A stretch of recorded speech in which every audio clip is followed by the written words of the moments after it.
Hello and welcome to a very special episode of Success Weekly. I'm James Theros, and I've got a fantastic guest today. Today is a Memorial Day edition, and before we get started, I wanted to say a huge thank you to all of the servicemen who gave their lives, that gave up their freedom so that we can have ours, and to the police officers out there putting their lives in the line every day, the firefighters and other servicemen, service people who sacrifice their lives to make ours better. But with that being said, I'm going to jump right into things. I've got a very special guest today.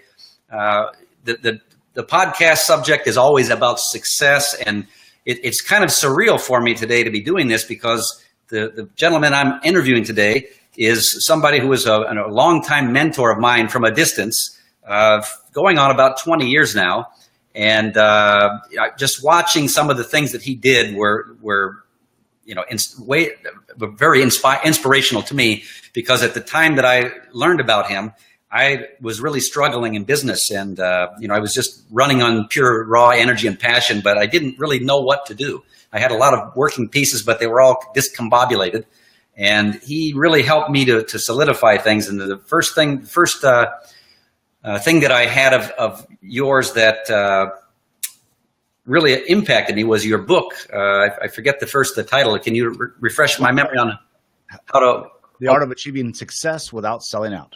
That's the one. And that book is still relevant today. And I review it probably every couple of years.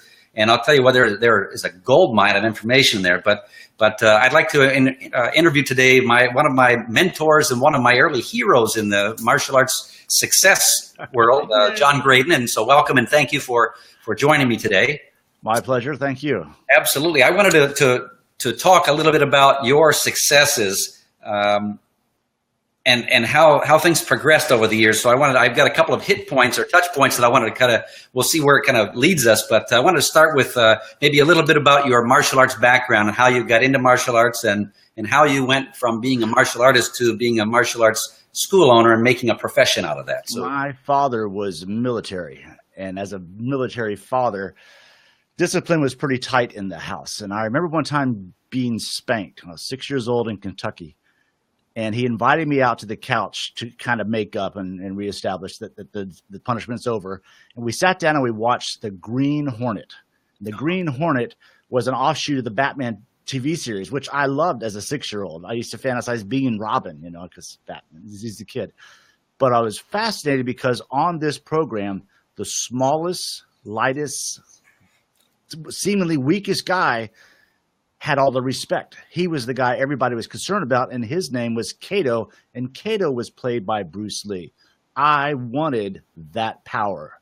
I knew that right away. In fact, I can recall shortly thereafter with my friends, taking a brick and beating a skateboard down to where it almost breaks, and then karate chopping it and saying, I am the world's karate expert. So then we fast forward for a decade, and then I'm 14, and my father takes us to go see The Five Fingers of Death. And The Five Fingers of Death was the first of the chopsaki kung fu boom in the very early 1970s, 1972. And in this film, the fight scenes went on for 20 minutes. Yeah. I was raised on Charles Bronson, John Wayne, these guys, punch. And these guys would kick each other in the groin. It was like, that's dirty fighting.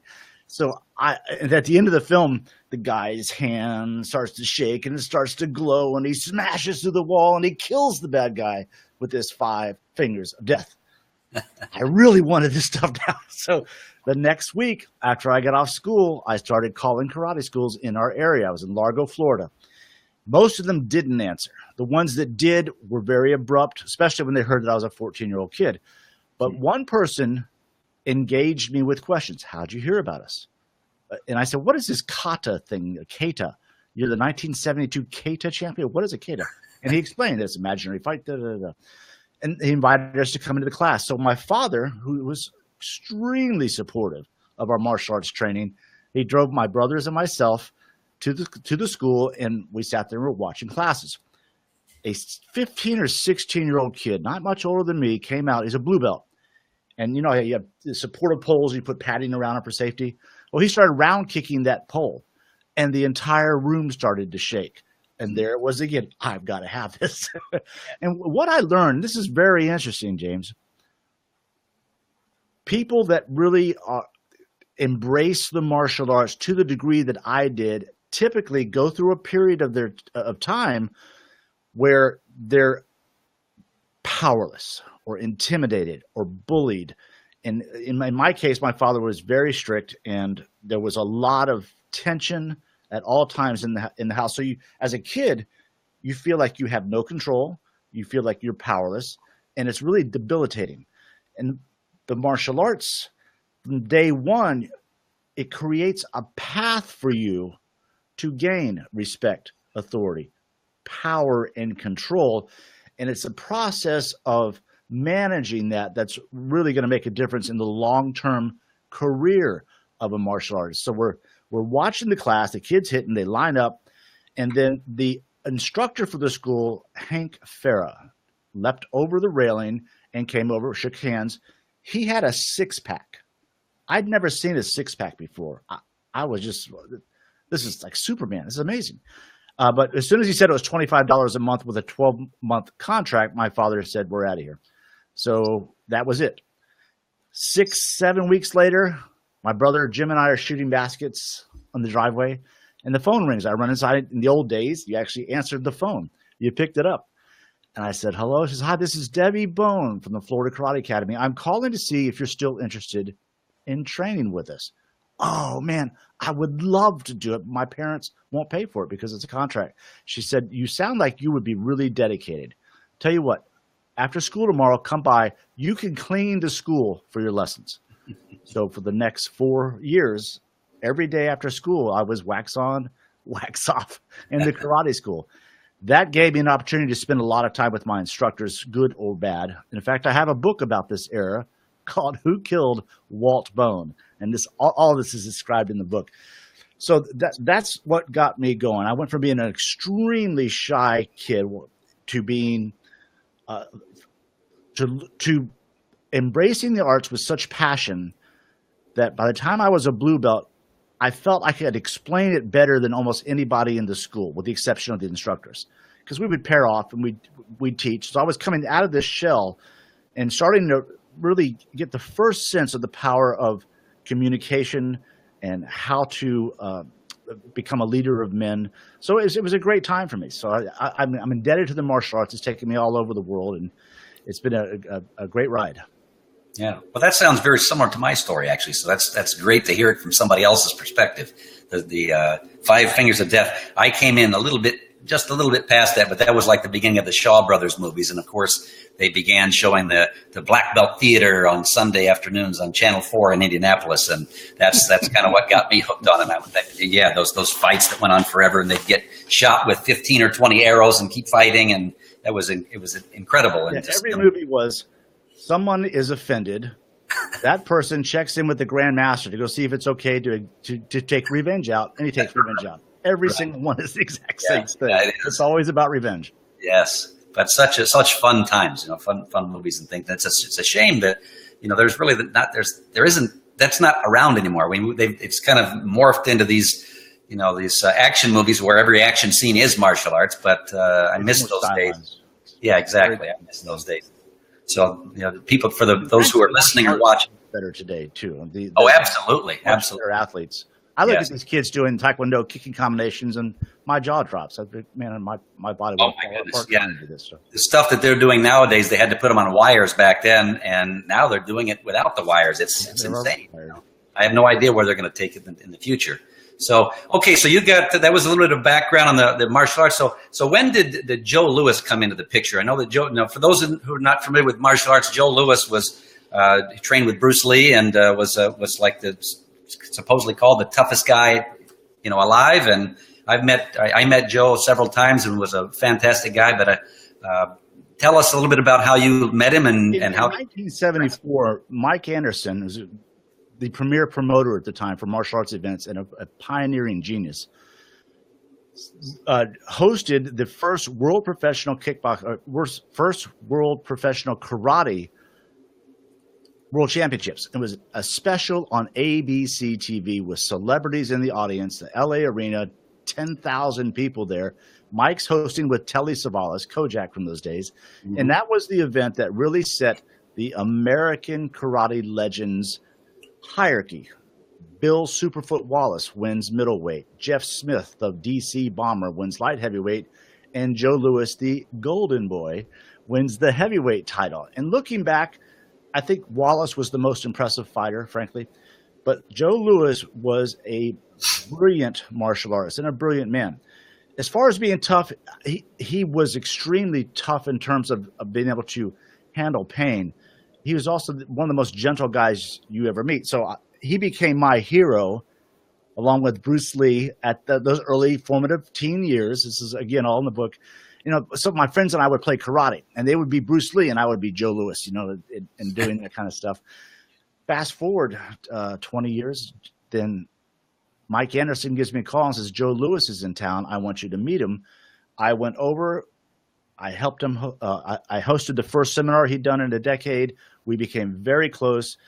He became very close with all of the Graden brothers, Mark and Jim as well. And Jim really went on to become a great fighter as a result. And we are the only 3 siblings, and this is according to Mike Anderson and Jim and Joe Louis, that are world champions in kickboxing. There's no 3 siblings have ever done that, which tells you that anybody and their brother can win a world championship in martial arts.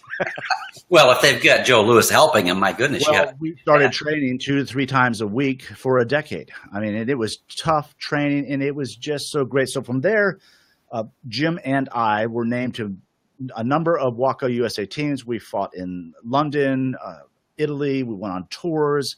It was fabulous. Germany. So we saw lots of the world through the skills that we gained and trained hard with Walt Bone as our first instructor, and then the great Joe Louis. God bless his soul. Yes, and were you? I'm assuming, if I remember correctly, that the time frame kind of matches up. You were probably friends with him when he had the movie The Force 5 with Benny the Jet Urquidez and Walt Bone had a very stressful divorce in 1976. Out of nowhere, his wife, who was also a black belt and a champion, literally walked out on him while he was on the phone. There had been things building up, and she finally had enough, so she left. He was heartbroken. At the same time, Joe Louis was being courted in Hollywood to become the next Lee Majors, next Fall Guy or Bionic Man, because he had the physique, he had the look, he could act pretty good, and he would learn how to act better. It scared him. It scared him to death, and he bolted from Hollywood and came to Florida and lived with my instructor, helped him recover from his divorce. But he told me in many different conversations that I wrote a book called The Imposter Syndrome. And in 2006, I was going to talk about that. So the imposter syndrome is the feeling that you're not as smart, talented, or skilled as other people think you are. And it is very prevalent in high achievers, mostly 70% female. He had the imposter syndrome big time, and he admitted that in many conversations, and in fact in group seminars. So I'm not revealing a secret. He just was not ready for that level of attention, essentially, is one way to put it. But the effect he had on the Graden brothers' martial arts life and many of our views in life were shaped by that great man. So we miss him greatly. Absolutely. So I want to come back to that book in a little bit here, if you don't mind. That's because that really ties into what we're hoping to accomplish today. But yeah, Joe Louis was just such a great guy and an iconic martial artist, and he'll be remembered for, I don't know, for forever as far as I'm concerned. He did so many things. Now let's move forward and talk about a little television show you had here in Tampa area. I don't remember what the name of it was called, but I know that it was a pretty successful cable. There's a great line. The TV show wasn't small. from Sunset Boulevard. This lady's an old silent screen star, and a cop asked her, "Hey, you used to be big." She goes, "I'm still big. It's the films that got small." When you said this little TV show, I couldn't help myself but go into Sunset Boulevard mode. I had a TV show for a decade called USA Karate, and it was a blast. And it really helped me understand a whole lot about the media, interacting with the media, and to develop communication skills, not simply to hope that what you're saying is working. One thing martial arts has taught me is that there's a technique for everything. And that's really an empowering feeling when you know that if I just learn the technique, I can master this in a short period of time in many cases. Communication being one of them. And I'll give you a great example. We're so excited about the show. Okay, the days are building up. Joe Lewis lives, we're buddies. He's going to be my first guest. I'm thrilled. So we're in a TV studio. You've got camera 1, camera 2, camera 3, everybody. And it's 3, 2, and they point to me. I just burped. He's like, ah. So then I turned and I said, in past shows, sir, my instructor was Walt Bone, and I'm about to introduce you what many consider to be the greatest black belt in the history of all martial arts, Mr. Chuck Norris. I mean, everybody fell out of their chairs laughing except Joe Lewis and I. That's great. I'm off to a great start here. So I had Tony Robbins on the show. I had Brian Tracy on the show. I had a lot of what I didn't get. It was much in the way of teaching until I showed the Tony Robbins segment to a group of people, and somebody came over and said, "Here's some things you can do to improve your presentation." And it was, wow, that's great. So I implemented those things. And then later in the show, and the show was great because it aired locally in the Tampa Bay area, kids would come in and they would see their karate hero right there. It's a very easy enrollment. In fact, my partner in the world of self-defense, Cobra Defense, Chris Sutton, he tells me that he used to watch the show every week, and he had an altercation, actually an inter-family mess, and he thought, what would Mr. Graden do? What would the guy in the blue gi do? And he knocked the other guy out with a book. So it was really that kind of thing. So I would go out on a date or something, and people would ask for autographs. But I got a phone call from Allstate Insurance, and they said, I saw you on TV. I'd like you to come and speak to our salespeople. We'll give you $500 for a 20-minute presentation in St. Petersburg. Whoa, okay, that's cool. $500, great. So I put together this kind of silly little skit thing where I'd have a student come at me and I'd sweep them to the ground and then turn and talk about the importance of balance in life because he lost his balance. I thought it was, okay. They loved it. And it was interesting because these are all six-figure salesmen and I barely had $10 in my pocket. But as they doubled the pay to $1,000 and they booked 6 more of them. Wow. And part of the deal was that I could stay overnight at the Hilton Hotel in downtown St. Petersburg, which was very nice. I'd never been in a hotel like that. And I sat down and I started to make notes about what I think I could do or how I could take advantage of it. And here's the point. The notes that I would have written the day before the seminar would not be nearly as ambitious as they were 24 hours later. Because I did the presentation, because evidently it went very well, my confidence leapt to the next level. And that's real important because as all of us know, at the age 5, 6, 7, you begin a conversation that's you're going to have for the rest of your life. And it's obviously the conversation you have internally with yourself. And it was the process of gaining control of that conversation, I think, is the single most effective. I can't even call it a strategy. Nothing had more impact than that. And to this day, it's critically important. Yes. Why waste the greatest country in history? This is a country, I've traveled the world. Everybody says, you're so lucky in America. It's so easy to open a business. It's so easy to operate a business. It's not taxed as much as all the socialist-leaning countries. So why on earth would you waste this great country doing something you don't like to do? And the reason is, in most cases, is you're talking yourself out of it all the time. I was a waiter for a short period of time at age 16 on Clearwater Beach in Florida. And there were women in there that had been at that restaurant for 30 years. Wow. Now, on my first day at age 16, I realized I'm now making as much money as these people have. They are in a trap, and it's a mental trap. Yes. It is the known devil is better than the unknown devil. And so it becomes the pain-pleasure principle. it's more pleasurable to stay in a rut than taking the risk to get out of that rut and try and improve your position. Absolutely. So that's really, I think the crux to success is that inner conversation. Well, that's fantastic. Now, working along those lines, how did you come up with the idea to get this TV show off the ground, and how did you accomplish that? Because that's a huge feat. Not everybody has their own TV show. So how did you accomplish that, and where'd you get the idea? My brother Mark came to me shortly after graduating high school, and he was confused as to what he wanted to do. And I said, you know what I think would be really cool is to be involved in television productions. And he shook his head. He says, that's a great idea. He applied for a job at a local cable station, Paragon 9, I think, back in the early 80s. And he got hired on, and he became a cameraman. And he'd go to the Monday night or the Saturday night high school football games. And he got into that world. At the same time, Tony Little, infomercial king Tony Little. Big ponytail. That's where he got his start as well, is at the same cable station. So we kind of started working together and interacting. And then the idea came about doing the TV show.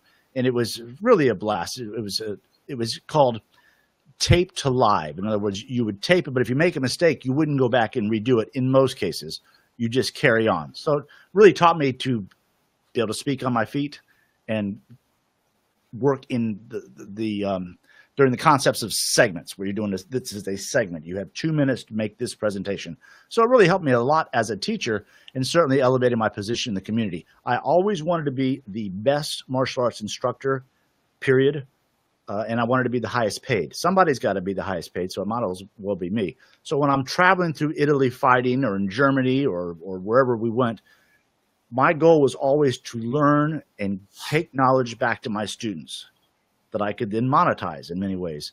So it would make me the best, be the best, be the best. That was my mantra. It was never to be, I never had the eye of the tiger like my brother Jim. He was hungry. He wanted to be a world champion. To me, I just love being in Italy. It's a lot of fun. And it's going to make me a much better instructor. You know, you just said something there about being the highest paid. How do you think that people, how that plays into a person's success, their thoughts towards money and making money, whether they should be making as much as they are, charging as much? Well, what do you think about that, and how that affects people's level of success? Back to this internal conversation, many of us are raised to resent people with money, because that's an excuse that explains why we don't have the money. And people complain about the rich people, but you ask them, what would be the best thing to happen to you in your life? They would say, winning the lottery. So money is a hammer. It's just like any other tool. How you use it really determines its overall value. So the attitudes towards money, I just simply knew that I wanted to be the best. I wanted to be the Mercedes, the Lamborghinis. People buy those cars. They really do. And then there's always a top third, middle third, bottom third. And what really shaped this, and this is one moment, Joe Louis walks into my office, mid-'80s, and he throws down this 6 cassette box, and it was Roger Dawson, How to Negotiate. He goes, you want this stuff? It's boring to me.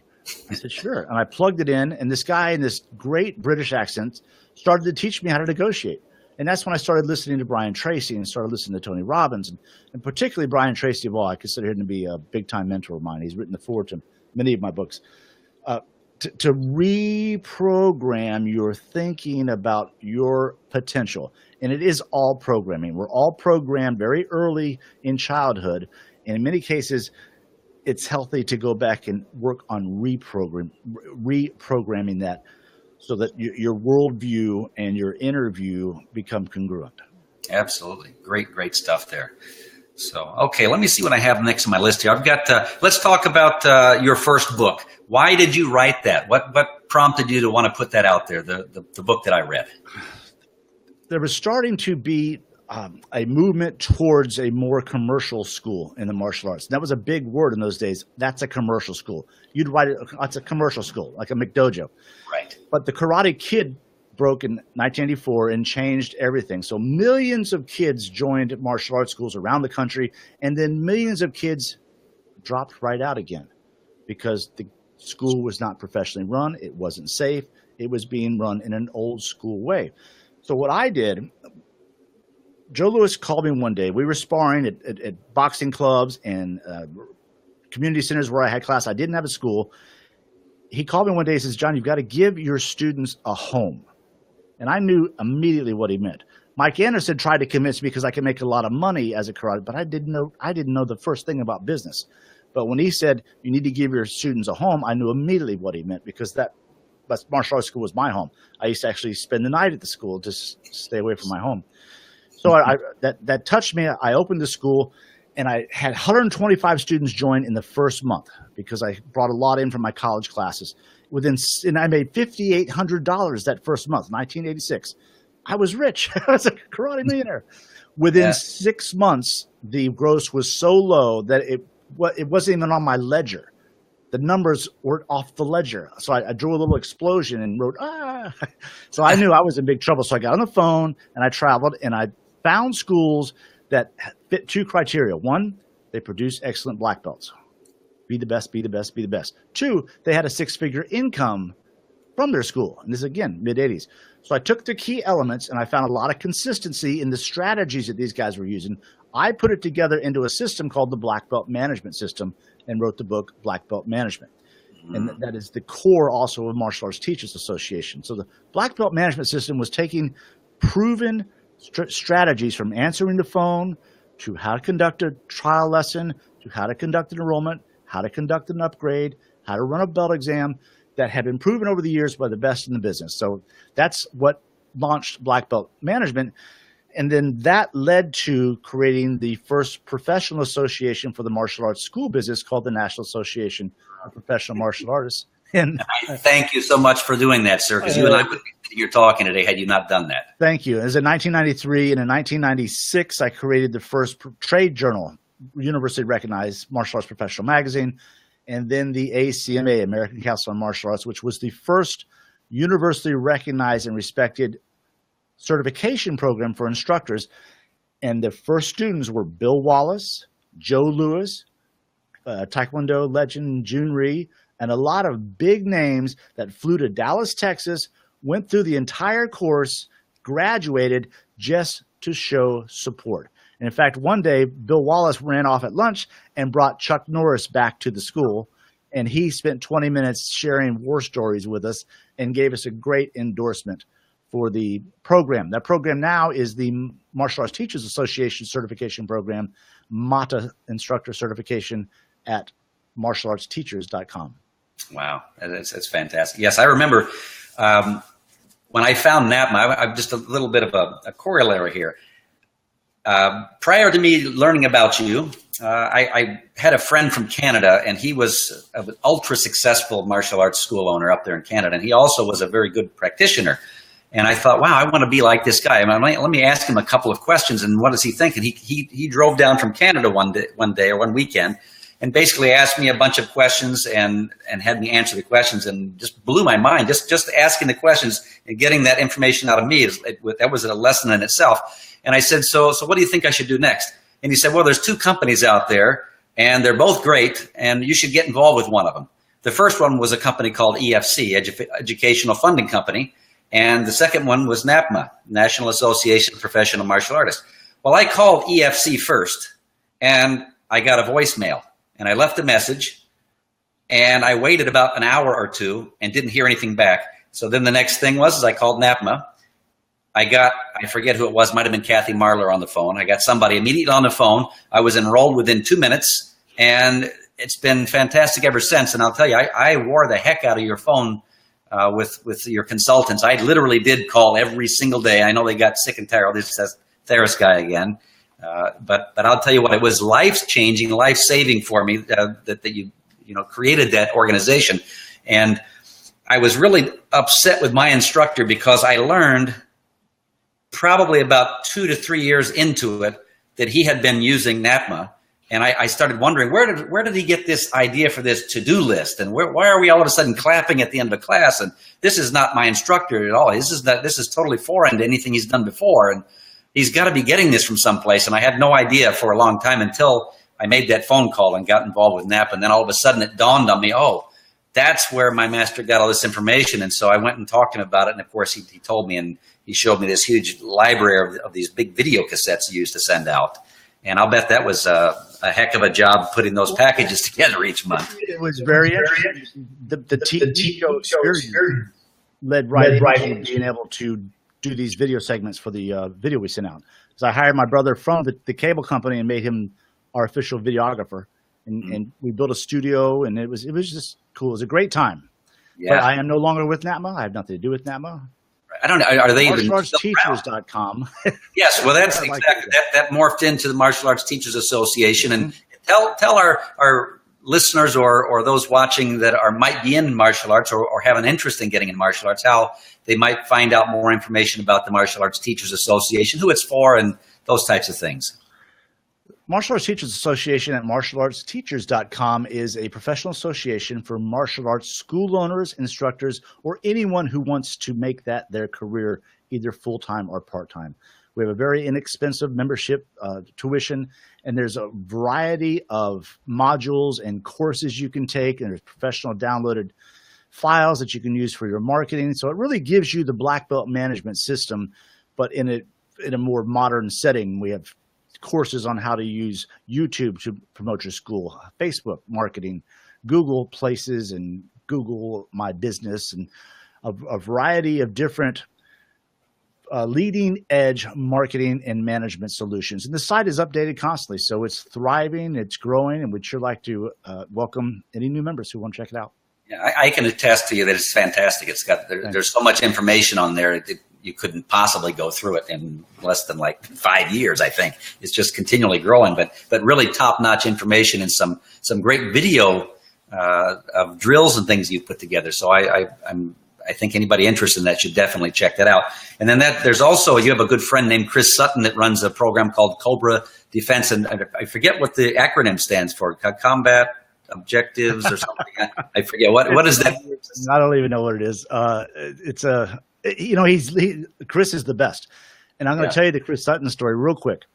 When I launched NATMA, I knew that my mission in this leadership position, I had a couple missions. And one was to find great self-defense instruction, because I know most of us had no clue what we were doing, yet we're advertising self-defense. And we're doing one steps and just silly theoretical garbage. And I was just as guilty. I joke that I owe thousands of dollars in refunds for self-defense classes I taught. So anyway, I found Krav Maga out in Los Angeles, and I brought them to our world conference. I put them on the center stage, and they blew up. I was there. Yeah, and it was a big deal. And CDT and some other guys as well, but Krav Maga really benefited the best. Fast forward 10 years after I'm out of NATMA, I'm sitting in Chris Sutton's school watching my kids in class. He has a blue belt teaching the class. And then Chris comes out, and I didn't really have a relationship with Chris. We just knew each other, but he'd been supportive of all my organizations. He came out and taught a 10-minute anti-abduction segment for children. I turned to my wife and I said, I could not have taught 1 minute of that. That's the best I've ever seen. And to this day, 10 years later, he is still the best self-defense instructor I've ever seen. His depth and breadth of knowledge is unmatched in my experience. He was a street cop for a decade in Largo, Florida. He was a sheriff. He was a maximum security prison guard. He's a Joe Louis black belt, a Jim Graden black belt. So it's a great package. But what's even more interesting, if you are an instructor, is that he has it set up as a business system. So you can seriously, a lot of guys are rebranding their school from Joe's Taekwondo or Pete's Karate Shack, whatever it is, to being a Cobra school, a Cobra Miami. And that's all they're doing full time. They get up in the morning, they'll go do a bully seminar at a local school. They'll go to, at lunchtime, they'll go to a Rotary Club and talk to a group. That night, they're on the news doing an active shooter segment. And then they go to their facility and they teach the 10-week academy. So life as a Cobra instructor, if you want to make a good living as a self-defense instructor, please be sure and send me an email at johngraden@mac.com, johngraden@mac.com. I'll send you all the links and let you discover this amazing world of Cobra self-defense. So John Graden at mac.com. As in Macintosh. As in Macintosh. Got it. Okay, that makes a lot of sense. Yeah, I tell you, you invited me and the wife and I out to a seminar of his. I think it was about a month ago, and I'll tell you, we were blown away. It was kind of a little taste test of all the different things he did, and I was blown away by some of the things, especially the active shooter. I just had a conversation with a guy yesterday, in fact, that he at a restaurant here, the Tarpon Turtle. If you've never been there, many been times. To Tarpon Turtle, yeah, great little restaurant. There many times. Yes, and the owner and I were speaking, and he learned that I was into martial arts, and he said, "Oh, I wouldn't bother you unless I had a gun and I was 5 feet away." And I said, maybe we're like 25 feet. And I explained to him, that I went to Chris Sutton's seminar, and I was amazed that I had this gun in my pants, easy access, and he was 25 feet away. And by the time I got it out to about there, he was already on top of me, and it just goes to show that there's a lot of myths in the world about self-defense that really are not true, and he just dispelled them right there. And so it was an unbelievable experience, and it was I think we did like 4 hours, and it seemed like it was an hour. It was that's it. And what you're just, everybody has that same reaction because they think they've heard it all, they've seen it all. You have not seen or heard it. Absolutely. You have been at a Chris Sutton seminar. Yeah, so I appreciate your bringing us out to an experience that we'll definitely be doing some more things with that. Now, kind of shifting our gears a little bit, because you've given us our listeners some fantastic nuggets of information through your own story. Can you give us a couple of ideas of some pitfalls that maybe you experienced on your journeys, and things that might shortcut somebody else's success, things to avoid, things that have happened? Pride. Yeah, pride. Pride. Yeah. Being prideful. Okay. Death. Death. Prideful. Death. Talk more about that. What are you meaning? Oh, wow. When you think you're the smartest guy in the room, I'm no dummy, but when you, and I'm starting to see this with some other guys in the martial arts, and I want to caution them. There's always someone smarter, faster, stronger, tougher than you. It'll always be the case. And some of these guys, going back to what I said very early, where we become a good martial artist because in many cases we have a bad childhood. There are people out there that become successful, and I'm not saying this about martial artists, because they're sociopathic. They're manipulators, and they're very focused, and they are deadly, and they are ruthless. And when you become prideful and think that you are the king, the more money you make and the more acclaim you receive, the larger the target on your chest expands. And that can result in disaster. So yes. I can tell you firsthand that be humble, stay humble, yes. Be thankful to God, be thankful to America. You're not the smartest guy in the room. I don't care who you are. Yes. Period. All right. Period. So stay humble. Continue to work hard. Never think that the game is over.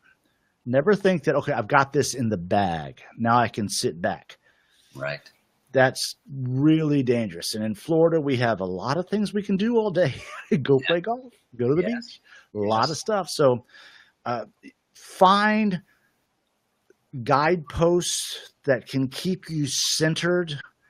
I'm learning a lot about Christianity and the Ten Commandments. And had I had this training, this understanding, this privilege 20 years ago, a lot of the things, the pitfalls that I experienced probably wouldn't have happened. They would have been handled in a completely different way. So that's the big warning, pride. There are, I call it the 4 Ds of doom. The 4 Ds, drugs, drink, debt, divorce. Those are the 4 things that will kill your career, that will try to rob your spirit. And it is very important to avoid all 4 of them, because anyone can take you down, and often one leads to the other, which just compounds the fall. Because, rock bottom does have a trapdoor. Wow, that's powerful.